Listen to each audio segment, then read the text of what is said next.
بہت شکریہ. میں ممنون ہوں کہ یہ جانتے ہوئے کہ میرا موقف تھوڑا سا مختلف ہے تنظیم اسلامی کے موقف سے، اس کے باوجود مجھے یہاں موقع دیا گیا ہے، اور یہ ایک بہت اچھی روایت ہے، اور میں سمجھتا ہوں کہ اس سے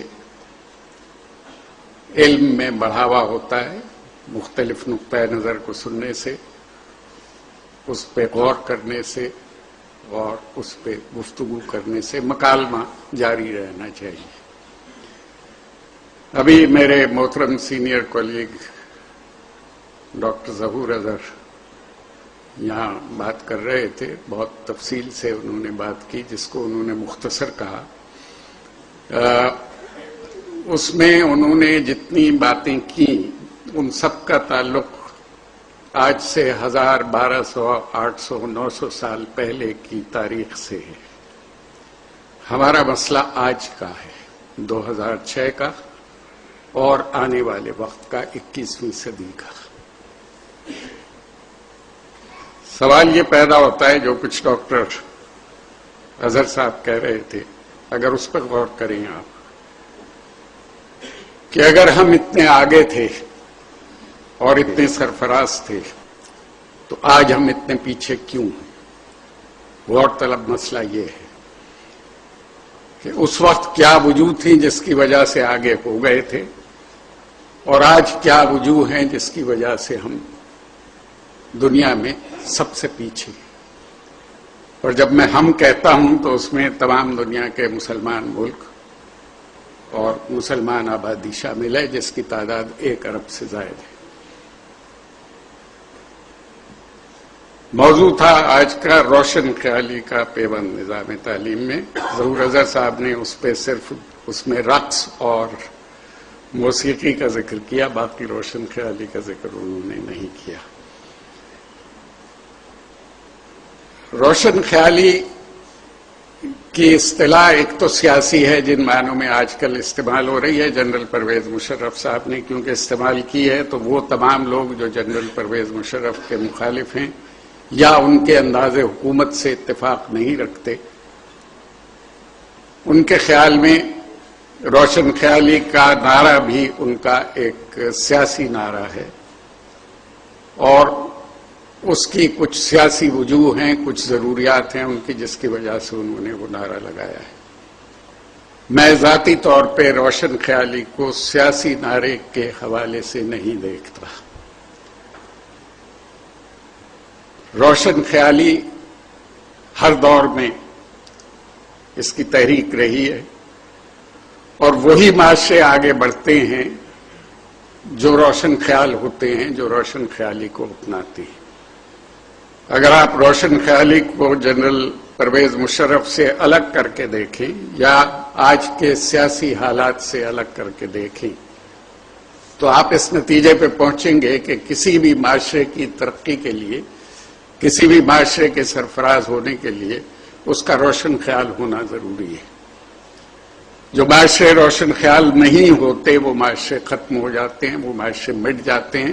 ان کا حشر وہی ہوتا ہے جو دنیا میں تمام مسلمانوں کا ہو رہا ہے.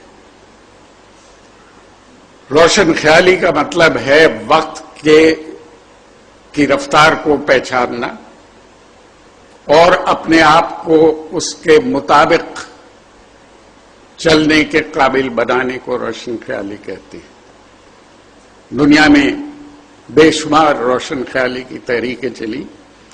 دنیا میں جتنے پیغمبر آئے وہ سب روشن خیال تھے.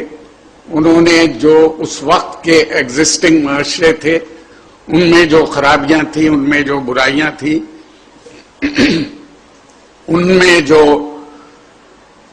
ایسی عادات و اطوار لوگوں میں آ گئی تھی جن کا بدلنا ضروری تھا، انہوں نے اس کو بدلنے کی جو تحریک شروع کی وہ اس دور کے گیون معاشروں میں کنٹمپریری حالات میں روشن خیالی کی موومنٹس تھی. یورپ میں روشن خیالی کی موومنٹ کی کئی تحریکیں چلی. سب سے بڑی تحریک جس کے رینیسانس کہتے ہیں، جس کے بعد سے یورپ ساری دنیا پہ حکومت کر رہا ہے یا کرتا رہا ہے، اس کی ابتدا 15ویں-16ویں صدی میں اس وقت ہوئی جب علم عام آدمی تک پہنچنے لگا.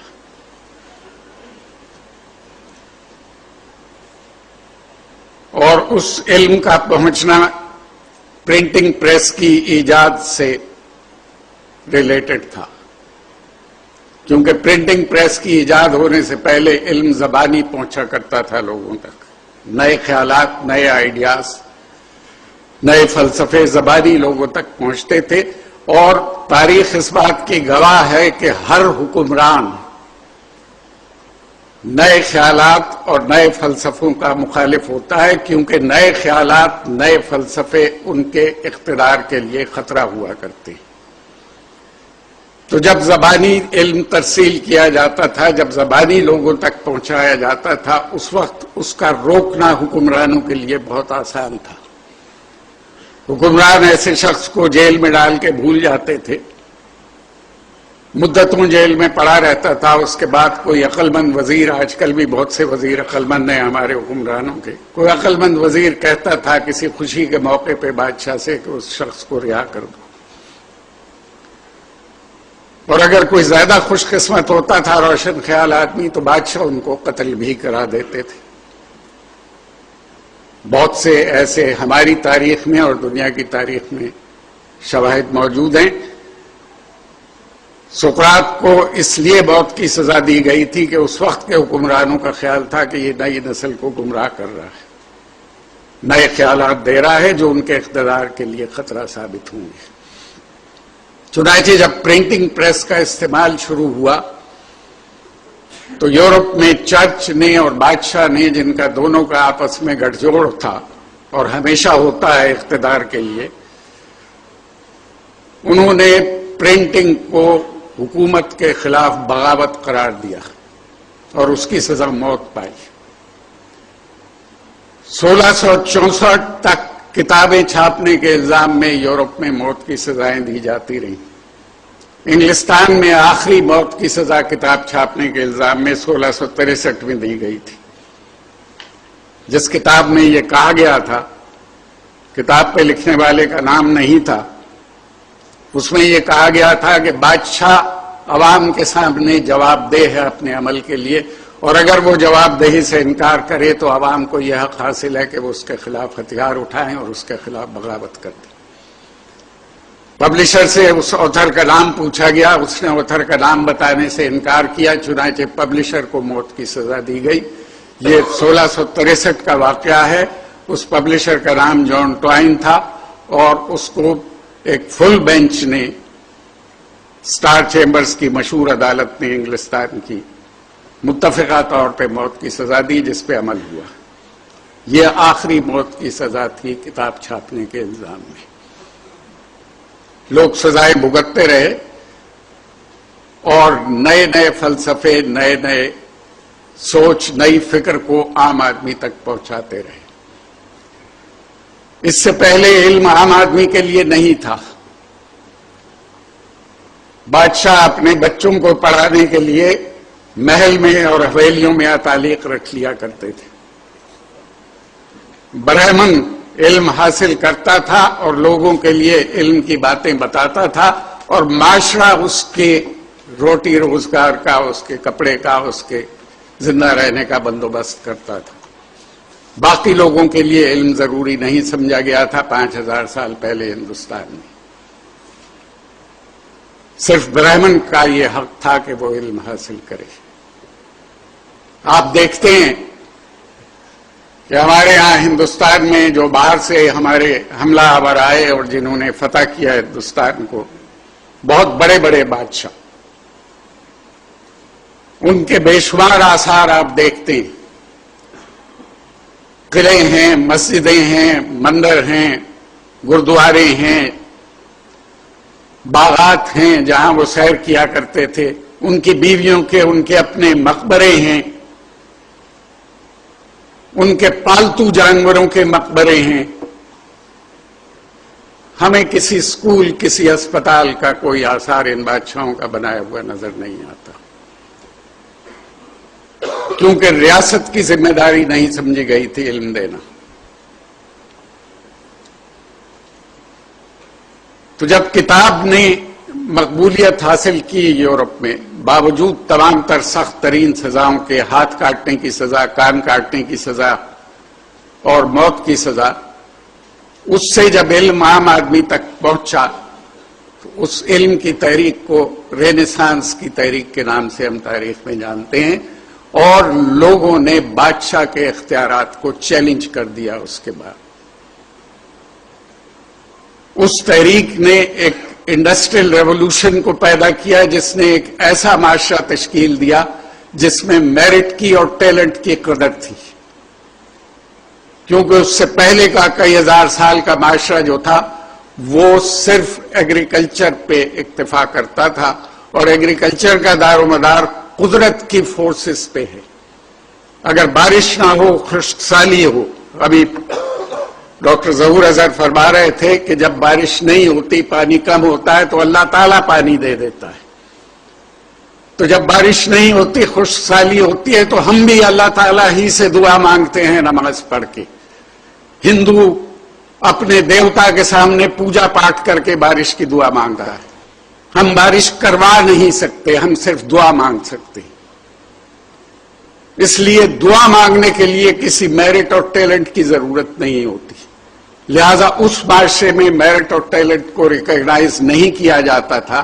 لیکن انڈسٹریل سوسائٹی میں، جس میں ہر پیسہ لگانے والے کا خیال یہ ہوتا ہے کہ اسے بہترین ٹیلنٹڈ لوگ ملنے چاہیے، جس نے کروڑوں روپے لگا کے فیکٹری بنائی ہے، یہ اس کے مفاد میں ہے کہ اس کے پاس بہترین انجینئر ہو، اس کے پاس بہترین مکینک ہو، اس کے پاس بہترین مارکیٹنگ مینیجر ہو، اس کے پاس بہترین سکلڈ مزدور ہو، یہ اس کا فائدہ ہے۔ لہذا بہترین لوگ خود بخود ریکگنائز ہو جاتے ہیں اور ان کو ان کی قیمت پوری ملتی ہے۔ جب لوگوں کو یہ احساس ہوا کہ ان کی ایکسپرٹیز، ان کی مہارت کتنی قیمتی ہے، تو انہوں نے بادشاہ کے اختیارات کو چیلنج کیا، اور اس طرح ایک نیا نظام وجود میں آیا۔ یہ روشن خیالی کی تحریک تھی۔ اس کے بعد جب ہندوستان کی سلطنت مسلمانوں کی پیچھے رہتے ختم ہو گئی، ڈس انٹیگریٹ ہو گئی، اور ایسٹ انڈیا کمپنی نے قبضہ کر لیا ہندوستان پہ، صرف 3000 سپاہیوں سے 22 کروڑ کے ہندوستان پہ قبضہ کر لیا۔ 1757 میں شروع کیا ہے ایسٹ انڈیا کمپنی نے۔ کیوں کامیاب ہوئے وہ؟ اگر آپ اکبر کے زمانے کے ہندوستان کو اس دور کے انگلستان سے کمپیئر کریں، ایلزابتھ اول اس دور میں حکمران تھی وہاں، تو وہ ہندوستان کے، اکبر کے ہندوستان کے مقابلے پہ ایک بیکورڈ اور جنگلی معاشرہ نظر آتا ہے ہمیں۔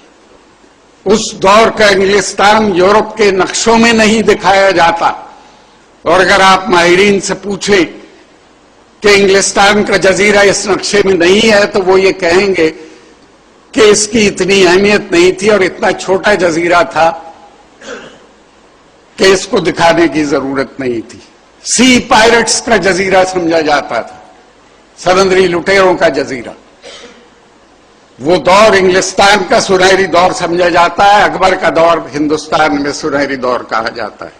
ہم بہت آگے تھے ان سے۔ لیکن اس کے بعد 65% دنیا پہ اسی چھوٹے جزیرے نے، جو 400 سال پہلے نقشے میں نہیں ہوتا تھا، 65% دنیا پہ اس نے قبضہ کیا، اور اس کی سلطنت میں سورج غروب ہونا بند ہو گیا۔ یہ کس لیے ہوا؟ یہ اس لیے ہوا، 3000 سپاہیوں سے اس لیے ہندوستان فتح کرنے میں کامیاب رہی ایسٹ انڈیا کمپنی کہ وہ ایک ایسے معاشرے کی تجارتی کمپنی تھی جو ایک اپ کمنگ معاشرہ تھا، جو ڈائنامک معاشرہ تھا، جو چینج ہو رہا تھا، اور ہندوستان کا معاشرہ ایک ڈیکیڈنٹ معاشرہ تھا، اس میں تنزل کی رفتار بہت تیز تھی۔ اس کے حکمران 15 دن لگاتار مشاعرے کر رہے تھے۔ اس کے حکمران